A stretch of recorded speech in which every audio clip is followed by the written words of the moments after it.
이모, 근데 이모 아빠는 어디 계세요? 은총이는 자신의 아빠를 생각하다가 구하나 이모에게도 아빠가 있을 텐데 지금 어디에서 뭘 하고 계시는 건지 궁금해 물어보았죠. 구하나가 얼버무리면서 대답을 못하자 총기 넘치는 은총이는 신여진에게 가서 20년 전에 이 집에서 가출한 구하나 이모의 아빠를 찾아달라고 부탁을 해야겠다고 마음먹었습니다. 착한 구하나 이모를 위해서라면 뭐든지 하고 싶다는 생각이 들었거든요. 하지만 은총이의 부탁을 받은 신여진은 윤성우를 찾는다 하더라도 윤성우는 구하나의 친부가 아니므로 아무런 의미가 없는 일이라 생각을 해서 단칼에 거절을 하려고 했죠. 하지만 자신의 친손주인 은총이가 애교를 부리고 애원을 하면서 부탁을 하자 얘는 왜 이런 쓸데없는 거에 관심을 갖는지 나를 전혀 닮은 것 같지 않단 생각이 들면서 슬그머니 부하가 오르려고 했어요. 은총아, 너는 할머니 생각은 안 하고 맨날 구하나 이모만 생각하는 거니? 그러자 총기 넘치는 은총이가 웬일로 신여진에게 애교를 부리며 안기면서 말하길, 아니에요. 저는 늘 저에게 친절히 대해주시는 할머니도 진짜로 너무 좋아요. 할머니는 세상에서 못하는 일 하나 없는 능력 있는 분이신데다가 세상에서 제일 착한 분이라 제 소원을 들어주실 것 같아서 이렇게 용기 내서 부탁드리는 거예요. 신여진은 먼 발치에서만 은총이를 바라보다가 이렇게 은총이가 적극적으로 다가와서 애정 공세를 해주니 세상을 다 가진 것 같고 마음이 사르르 녹는 것 같았어요. 신여진은 은총이 눈을 보며 말하길, 은총아, 할머니가 은총이를 위해서라면 못할 게 아무것도 없는 건 사실이야. 은총이가 이렇게까지 말하니까 할머니가 해줘야지. 근데 은총이는 구하나 이모가 왜 행복하면 좋겠어? 은총이는 왜 이렇게 구하나 이모를 좋아해? 구하나 이모가 아빠 찾는 게 왜 그리 중요해? 그러자 은총이가 사랑스런 목소리로 말했어요. 구하나 이모가 엄마인 할머니를 찾고 나서 행복해하는 모습을 보고 저도 행복했어요. 그런데 아빠를 못 찾고 엄마만 찾았으니 그건 반쪽짜리 행복에 불과하잖아요. 이모가 아빠까지 찾게 된다면 그건 반쪽 행복이 아니라 완전한 행복이 되니까요. 늘 저를 챙겨주고 사랑해주는 이모가 완전한 행복을 누렸으면 좋겠어요. 그럼 저도 완전한 행복을 느낄 것 같아요. 신여진은 다시 은총이의 눈을 바라보았고 어린아이의 마음에서 간절함과 진심을 읽었죠. 신여진은 자신의 친손주가 완전한 행복을 느끼고 싶다며 해달라고 부탁하는데 내가 그 정도 못해줄까 싶었어요. 하지만 죽은 딸을 마음속에 묻어버리고 은총이에게만 집착하는 신여진과는 다르게 윤성호의 생각은 세상을 떠난 유진이로 꽉 차 있을 뿐이었습니다. 내 진짜 딸을 죽인 뺑소니범을 반드시 찾겠어. 윤성호는 신여진이 친손주에 집착하면서 구하나랑 가짜 딸까지 만들어서 이기주의 끝판왕을 벌이는 모습을 보면서 신여진에게 남은 정마저 다 떨어진 상태였어요. 게다가 그런 신여진 밑에서 은총이가 큰다면 올바르게 자라지도 못할 거라는 생각을 했어요. 무엇보다 자신의 딸을 그렇게 죽게 만든 뺑소니범을 반드시 찾아야겠다는 생각만 들었습니다. 교통사고 정황을 아무리 다시 살펴보아도 이것은 분명히 의도된 뺑소니 사건이었거든요. 윤성호는 유진이의 복수를 마친 뒤에 소송을 해서라도 은총이를 되찾아와서 신여진의 손에서 크지 못하게 만들려고 했죠. 그런 윤성호의 마음을 전혀 모른 채 구하나의 가짜 아빠 노릇을 해달라는 신여진의 연락을 받고 윤성호는 분노했어요. 당신은 20년이 지나도 변하지 않았군. 지금 그게 은총이를 위한 일이라고 생각해. 그 가짜 거짓말 연극에 나까지 끼게 만들 참이야? 늘 가식적이고 허영스러웠던 당신이 조금이라도 변하기를 바랬는데 당신은 하나도 변하지 않았어. 유진이의 복수는 내가 해줄 거야. 내가 지금이라도 아빠 노릇을 할 거라고. 신여진은 윤성호에게 분노를 하면서 말하길, 당신이 그래서 안 되는 거예요. 유진이는 이미 죽었다고요. 20년 전 그날에 빠져서는 현실 도피나 하는 당신 같은 인간, 당신이랑 하나도 엮이고 싶지 않네요.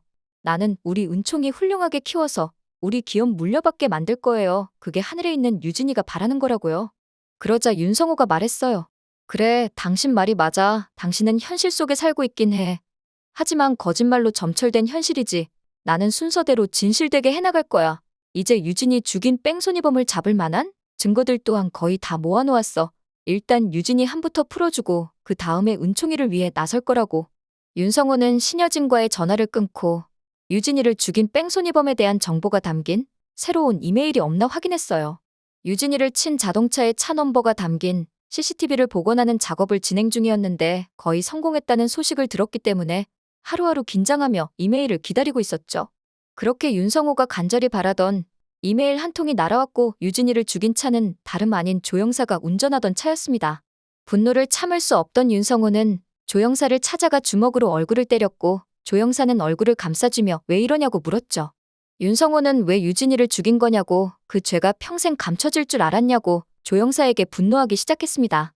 그러자 조 형사는 증거 있냐고 물었고, 윤성호는 복원된 CCTV 영상을 보여주었어요. 조 형사는 꼼짝없이 들켰단 생각에 무릎을 싹싹 빌면서 애원을 했죠. 제가 다 잘못했습니다. 그러니까 제발 용서해주세요.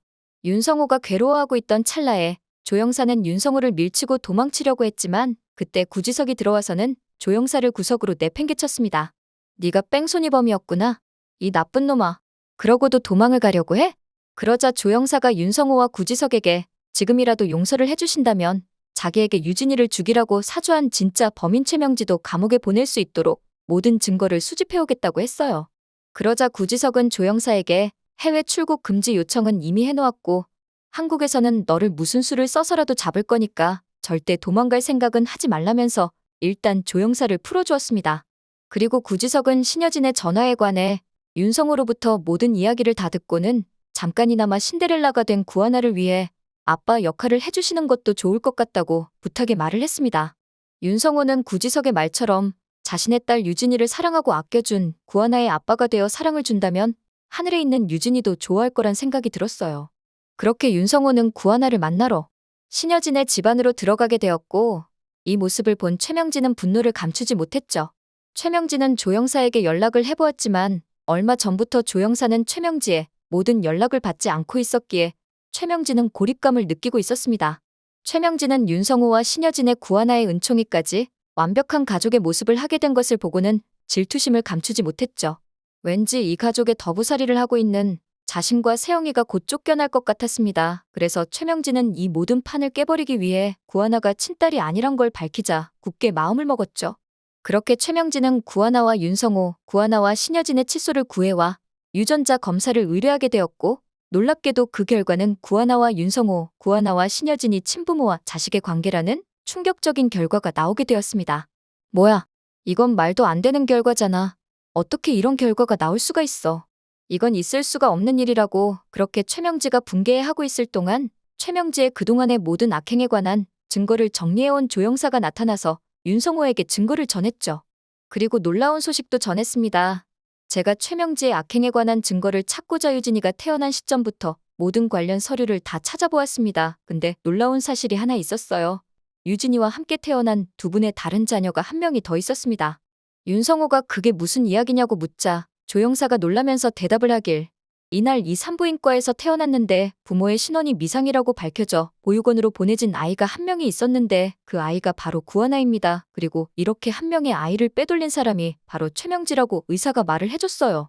신여진과 윤성호는 분노하여서 최명지의 방문을 열고 들어갔고 최명지는 두 사람을 보고 깜짝 놀라 유전자 검사지를 바닥에 떨어뜨리고 말았죠.